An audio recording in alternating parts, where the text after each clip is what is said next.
O agricultor começa tratando, cuidando, cavando, adubando, trabalhando o fundamento, tratando da raiz.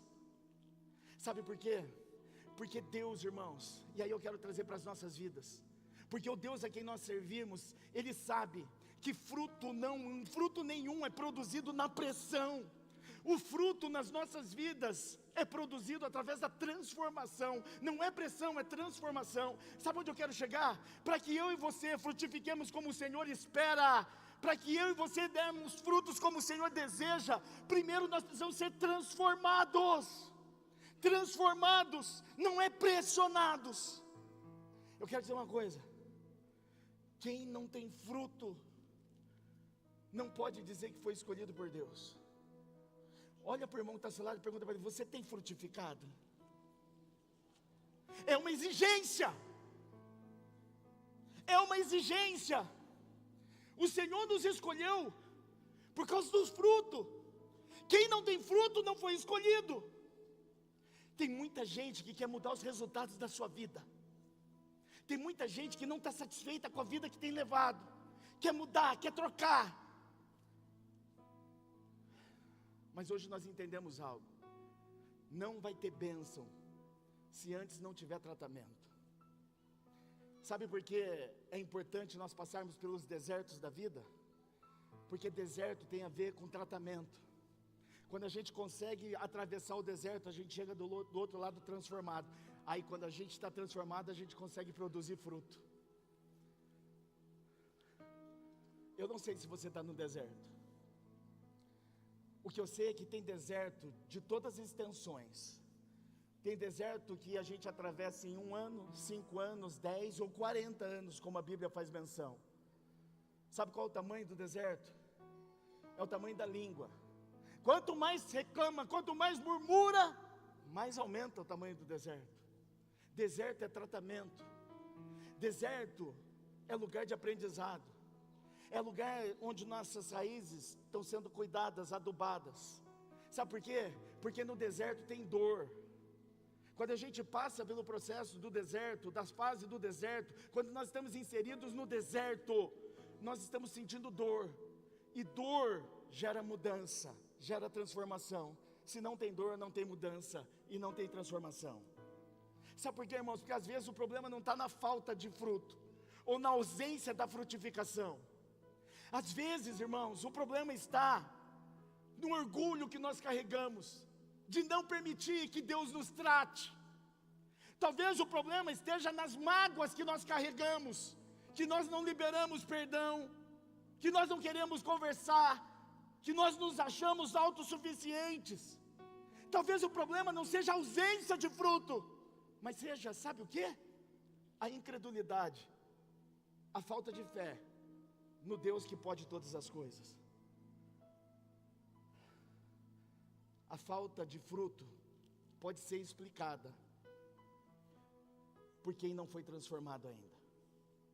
Charles Spurgeon, ele fala o seguinte, que a graça não apenas perdoa o pecado, a graça tem o poder de transformar o pecador. Isso é graça.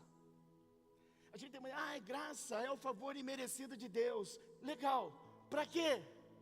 Para quê? A graça é só para perdoar pecado? Não. A graça verdadeira de Deus sobre nós tem o poder de mudar, de transformar as nossas vidas. Está entendendo porque um crente que aceitou a Cristo 10 anos atrás, hoje tem que ser muito melhor do que foi. Mas sabe o que nós estamos vendo? Crente retrocedendo.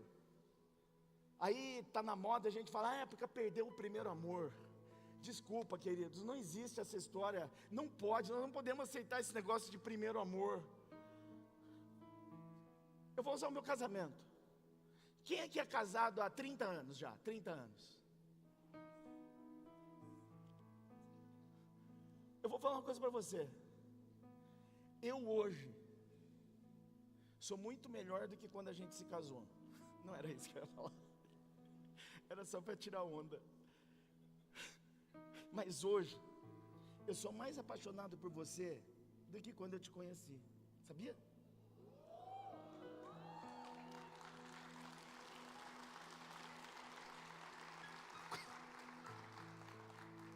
quando eu conheci, não, deixa eu, me chama para pregar na rede de casais, aí eu conto.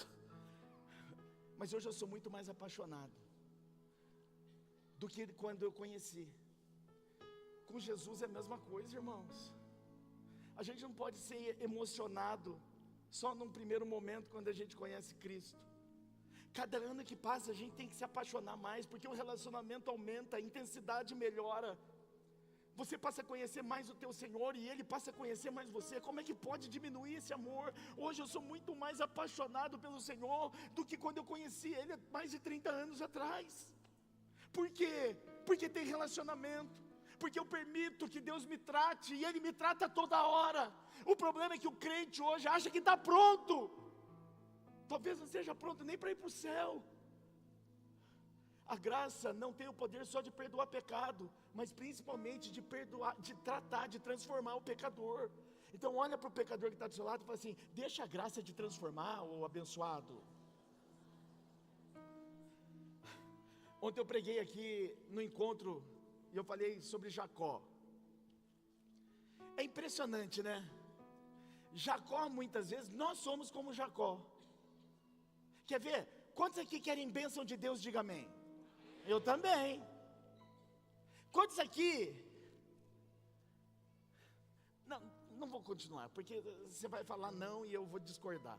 Mas, se a gente pensar em Jacó, Deus não estava intencionado em abençoar Jacó com bênçãos, mas Deus estava intencionado em tratar o caráter dele. Quer ver? Quantos querem prosperar de verdade? Diga aleluia. Jacó também. Mas Deus não estava inclinado em fazer isso. Deus primeiro tratou da raiz do problema, do caráter, para que depois ele fosse agraciado. O problema é que nós crentes, a gente quer inverter a ordem, a fase do processo. Antes de ser tratado, a gente já quer a bênção e a promessa. Olha para o irmão que está lá e fala assim: não vai rolar, não vai acontecer. É por isso que eu e você precisamos compreender algo que está tão nítido, mas a gente deixa passar. Nós precisamos compreender que muitas vezes aquilo que a gente chama de crise, aquilo que a gente chama de luta, é Deus cavando ao redor da nossa vida, adubando as nossas raízes e tratando dos nossos fundamentos. Antes de Deus mudar aquilo que você produz, ou seja, os seus frutos, Ele muda aquilo que você é. Então Deus precisa primeiro nos mudar, nos transformar, para que a gente apresente fruto. E a última coisa, irmãos, a última coisa, para que você entenda, a nova chance que Deus está nos concedendo hoje, pode ser o início da maior colheita da sua vida. Você pode dizer glória a Deus? E aí você deve estar perguntando assim: o que eu tenho que frutificar? O quê? Que fruto é esse? O que Jesus passa por mim e não vê? Versículo 9. O agricultor fala o seguinte para o dono da terra: deixa eu cavar, deixa eu tratar, deixa eu adubar. Se não der fruto ano que vem, então corta. Eu achei engraçado esse texto, essa parábola que Jesus contou, porque pelo menos na minha Bíblia, eu não sei na sua, mas na minha Bíblia não tem o final da história. Na minha Bíblia aqui não tem o final dessa parábola. Se aquela figueira frutificou ou se ela foi cortada. E eu acho que na sua também não tem. E quer que eu te diga? Jesus deixou sem uma definição, sem um final, de forma proposital. Sabe por quê? Porque o Senhor deixou a decisão para a figueira. Nós somos a figueira hoje. Deus é um Deus de oportunidade. Ele está cavando ao redor de você, Ele está tratando os seus fundamentos. Quem decide se você vai frutificar é você. Não é seu pai, não é seu cônjuge, não é seu líder, não é seu pastor, é você. Então pergunta para o irmão que está ao seu lado: você vai frutificar a partir de hoje? Pergunta para você: vai frutificar? Agora pergunta para o teólogo que está ao seu lado, fala assim: que fruto é esse que eu tenho que frutificar? Pergunta para ele. Responde para ele, teólogo: que fruto é esse? Banana, é maçã, é jaca, é melancia. Que fruto é esse? Que fruto é tomate? Qual é esse fruto que eu tenho que frutificar? Jesus está passando por mim, não vê banana. Jesus passa por mim, não vê. Chuchu não é fruta. Irmão. A pergunta aqui não é sobre Deus. Agora a pergunta aqui é sobre nós. O que nós vamos fazer? O que eu e você vamos fazer com essa nova chance que o Senhor está nos dando? O que eu e você vamos fazer com essa nova oportunidade que o Senhor está nos concedendo? O que nós vamos fazer com um novo dia que vai amanhecer daqui a pouco? O que nós vamos fazer com uma nova semana, que hoje é o primeiro dia? O que nós vamos fazer com esse novo tempo que está se estabelecendo sobre nós? Entenda algo, C.S. Lewis, ele diz o seguinte, que eu e você, nós não podemos voltar anos atrás, lá no começo, para poder ter uma transformação. Eu e você não temos o poder de voltar no tempo, mas eu e você, nós podemos começar, a partir de agora, a mudar o final da nossa história. E isso tem a ver com frutificação, Lembra dos homens que eu mencionei? Pedro fracassou, diga comigo, fracassou. Fala com raiva, fala fracassou. Pedro fracassou. 3 vezes ele fracassou. Ele negou Jesus. Ele fracassou. Mas ele servia a um Deus que dava uma oportunidade. E Deus deu uma nova oportunidade. Jesus leva Pedro até o mar da Galileia e dá um momento de cura interior com ele, e pergunta para Pedro: tu me amas? E Pedro responde: te amo, Senhor. Mas você me ama mesmo? Eu amo, Senhor. Mas você me ama de verdade? Eu amo, tu sabes que eu te amo. Mesmo Pedro ter tido fracassado, Deus deu uma nova oportunidade. Sabe o que aconteceu? Pedro se transformou, sabe no que? Mesmo iletrado, mesmo sem saber pregar. A Bíblia diz que lá em Pentecostes, ao ele pregar, ao anunciar a palavra, 3.000 pessoas se converteram. Você pode dizer aleluia? Alguém fracassado se transformou num grande pregador, num grande instrumento usado pelo Senhor. Pedro aproveitou a nova chance que lhe foi dado. Atos 2,41 diz o seguinte: os que aceitaram a mensagem que Pedro pregou foram batizados, e naquele dia houve um acréscimo de cerca de 3.000 pessoas numa única vez. Um fracassado, mas que aproveitou a oportunidade. Lembra de Jonas? Fracassado. Deus dá uma direção, Deus dá uma ordem, e ele revoltadinho resolve não obedecer e foge. Mas eis que dentro da barriga de um grande peixe, porque, irmãos, todas as vezes que a gente fracassa, não pensa que a gente vai para lugares altos, a gente vai cada vez para o lugar mais baixo.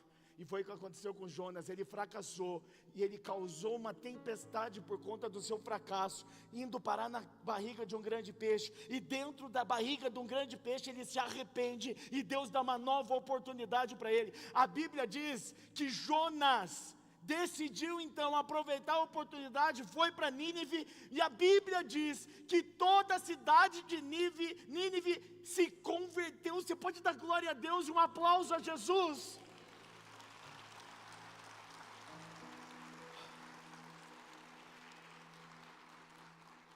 Foi o maior avivamento registrado na história. Foi o que aconteceu em Nínive, através de um fracassado que se arrependeu e aproveitou a oportunidade. Lembra de João Marcos que eu mencionei? O Marquinhos, jovenzinho, fracassou também na viagem missionária com Paulo. Foi mandado embora por Paulo. Paulo, eu não quero esse menino, manda esse menino embora, eu não quero. Mas aí aprova o Senhor dar uma nova oportunidade. Aí através da vida de Barnabé começa a tratar de João Marcos, cuidar de João Marcos, ensinar, discipular João Marcos. E aí sabe o que acontece? Na carta que o apóstolo Paulo escreveu, lá em 2 Timóteo capítulo 4, diz o seguinte: Ei, traga para mim Marquinhos, o fracassado, o medroso, aquele que foi embora, aquele que eu mandei embora. Traz de volta Marquinhos, porque ele vai ser útil no ministério. Sabe o que eu estou falando para você? Um fracassado aproveitou a oportunidade e se tornou útil no ministério. Você pode dar glória a Deus e aplaudir o Senhor?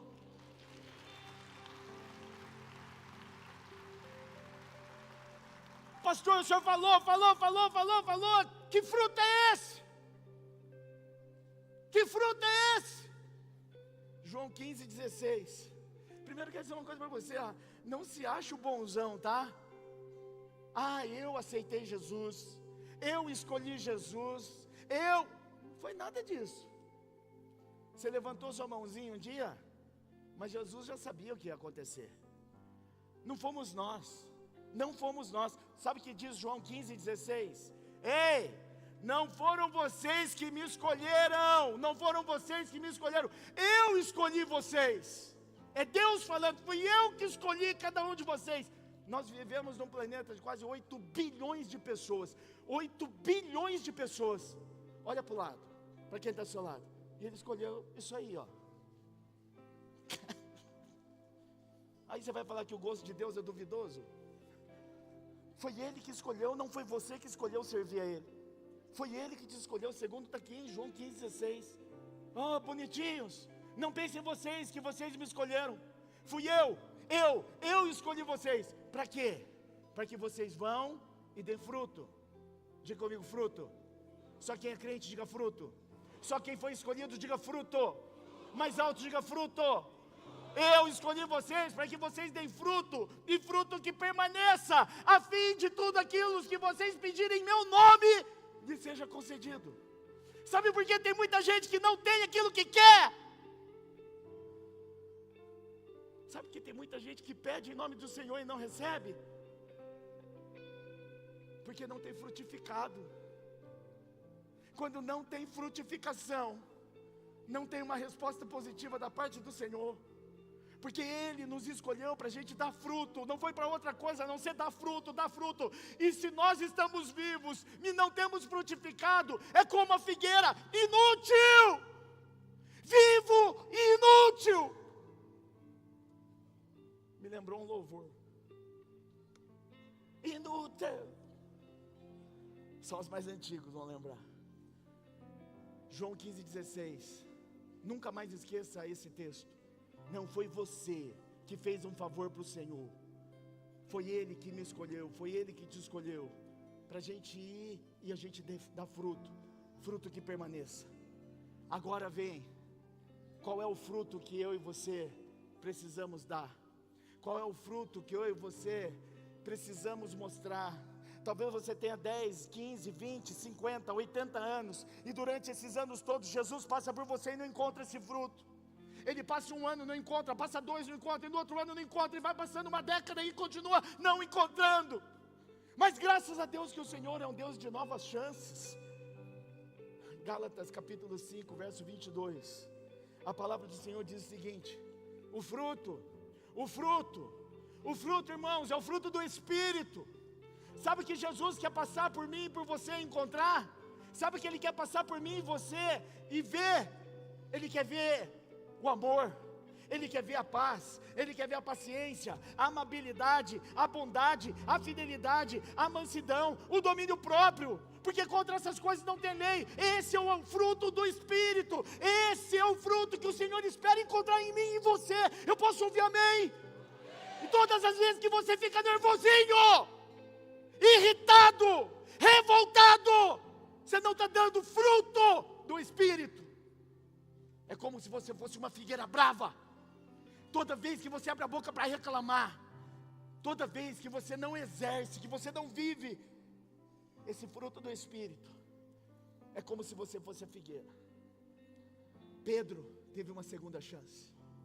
Marquinhos teve uma segunda chance. Jonas teve uma segunda chance. Nobuyuki tive uma segunda chance. Pastor Luquinhas teve uma segunda. Horta, Fabrício, Lucas, nós tivemos uma segunda chance. Diga o seu nome bem alto. No 3, diga seu nome. 1, 2, 3. Você está tendo uma nova chance, uma nova chance. Deus está cavando, Deus está tratando, Deus está adubando, Deus quer transformar para você frutificar. Quantos recebem, digam aleluia!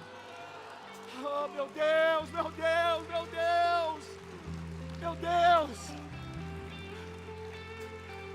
Seu casamento será melhor quando você apresentar esse fruto. Seu relacionamento com o filho, seu relacionamento com o pai vai ser melhor quando você apresentar o fruto. Tua vida profissional vai ser melhor quando você tiver fruto. Tua vida financeira vai ser transformada quando você viver os frutos. Quando não tem fruto, não tem milagre. Quando não tem fruto, não tem como a gente pedir. Você viu que João 15,16 diz?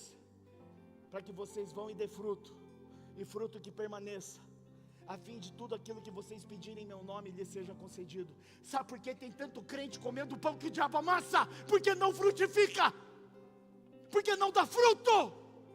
E aí tem que comer o pão que o diabo amassa, porque Deus não vai conceder. Pode orar, pode jejuar, pode clamar, se não tiver fruto, não tem como Deus fazer nada. Não sei o que estou dizendo, é a palavra do Senhor.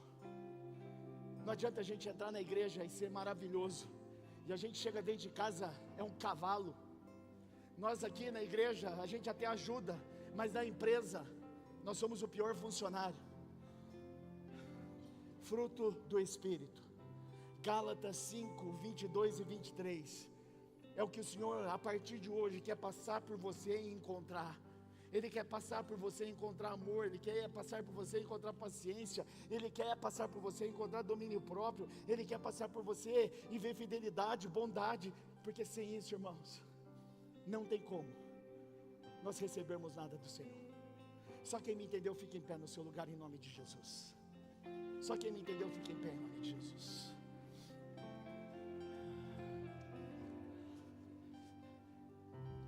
Às vezes eu fico achando que é tão simples nós vivemos aquilo que nós queremos e obtemos aquilo que nós desejamos, mas a gente precisa entender as Escrituras. Eu queria que você colocasse a mão no seu coração. Você pode colocar a mão no seu coração? Você pode adorar o Senhor nessa hora?